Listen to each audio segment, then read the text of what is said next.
Huge blockbuster deal going down with the Lakers, Utah Jazz, and the Minnesota Timberwolves.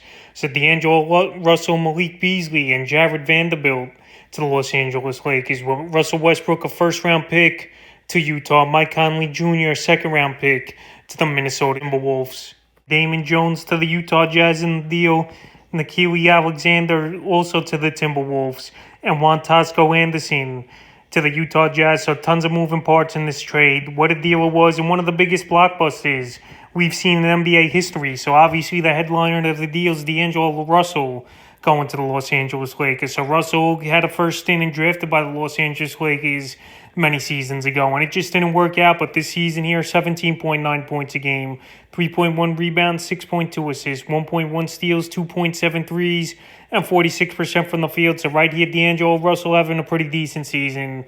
I still believe his best season's obviously going back for D-Russ with the Brooklyn Nets many seasons ago. So right here was traded to the Timberwolves just about the trade deadline a few seasons ago. But obviously this Minnesota Timberwolves team didn't do much with Deangelo Russell. So now in terms of fantasy basketball, I think he's going to take a little bit of a hit in the scoring category, obviously, with LeBron James and Anthony Davis. But that's still a solid big three over there for this Los Angeles Lakers team. And for the longest time, they wanted to dump off Russell Westbrook, and they only had to give up a first-rounder attached to him to trade him to the Utah Jazz. But Westbrook most likely being bought out anyway are rumors coming out already after this deal. So in terms of fantasy basketball, Deangelo Russell, his scoring's going to go down, but I think the assistant's going to be going up, and the efficiency might be going up a little bit as well this season. He is scoring the basketball.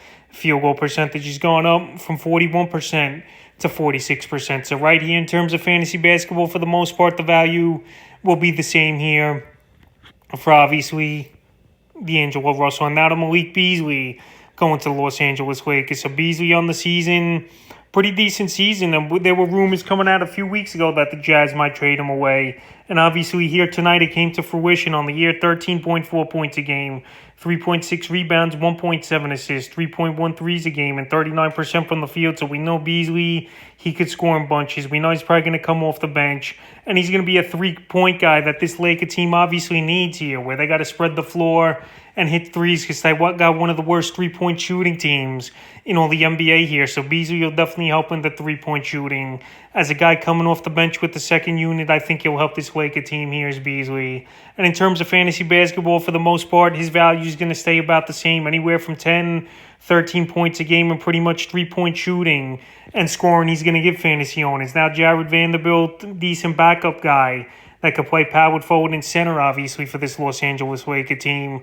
And on the season, 8.3 points a game, 7.9 rebounds, 2.7 assists, a steal, and 55% from the field. So right now, obviously, Anthony Davis is back. We know they got Thomas Bryant over there for this Los Angeles Lakers team. And Vanderbilt now is a backup power forward and center. He's going to fill in those roles. So his fantasy value definitely takes a hit.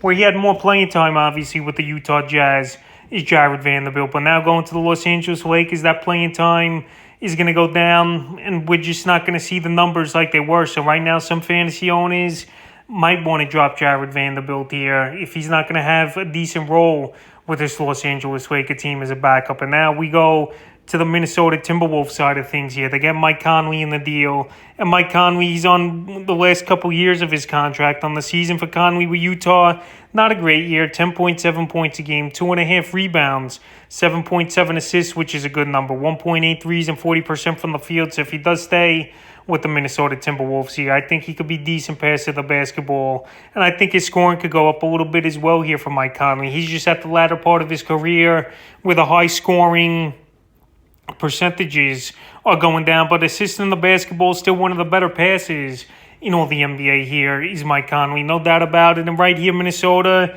I think it's a decent fit for the veteran Conley to go with Anthony Edwards, Karl Anthony Towns when he comes back into the lineup and stuff.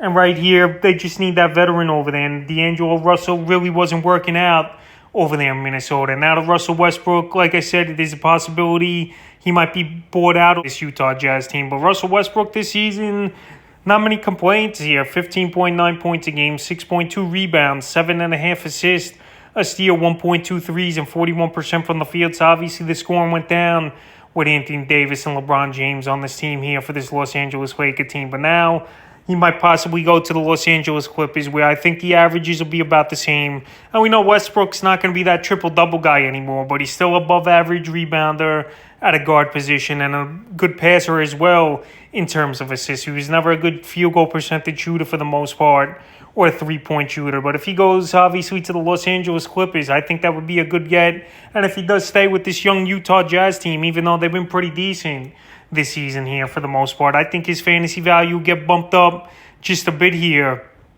as Russell Westbrook. If he stays in a 35-minute role where he's going to have the ball in his hands no matter where he goes, Clippers, or he stays with the Jazz. And now Juan Tosco Anderson, he really hasn't done much this season. He was a filler in this trade here, and he's going to the Utah Jazz as well. And like I said, a lot of moving parts in this deal here for both these teams. So Juan Tosco Anderson on the season, 2.7 points a game, 2 rebounds, 50% from the field. So obviously he's not going to have any fantasy value, and he's not going to do much. And also Nickeil Alexander-Walker going to the Minnesota Timberwolves in this deal here. So Alexander Walker, we've seen some flashes from him in his Pelican days, but this season as well, not much fantasy value. 6.3 points a game, 1.6 rebounds, 2 assists, a 348% from the field. So he could be a guy, obviously, that could shoot the basketball and possibly take a little bit of Malik Beasley's role with him going to the Los Angeles Lakers. But right now, in terms of fantasy basketball, Alexander Walker's a guy right now I keep on the waiver wire and see what type of role he'll have, obviously, with his new team here is Alexander Walker with the Minnesota Timberwolves. And then the last remaining piece, Dwayne Jones going from the Los Angeles Lakers in that deal here to the Utah Jazz. And he hasn't done much as a backup this season, 2.5 points a game and 2.5 rebounds with 54% from the field. So right here, big trade, no doubt about it. In this, I think 9 and 10 players going each ways in this 3-team deal. And the Lakers here, they want to upgrade or think they're going to upgrade at the point guard position. But for the most part, besides Malik Beasley in that deal, this way definitely getting better. But I don't think they're putting over the top. So a blockbuster deal here with Deangelo Russell being the main piece going to Los Angeles Lakers. We'll see what happens for the remainder of the season and fantasy basketball season after this blockbuster deal.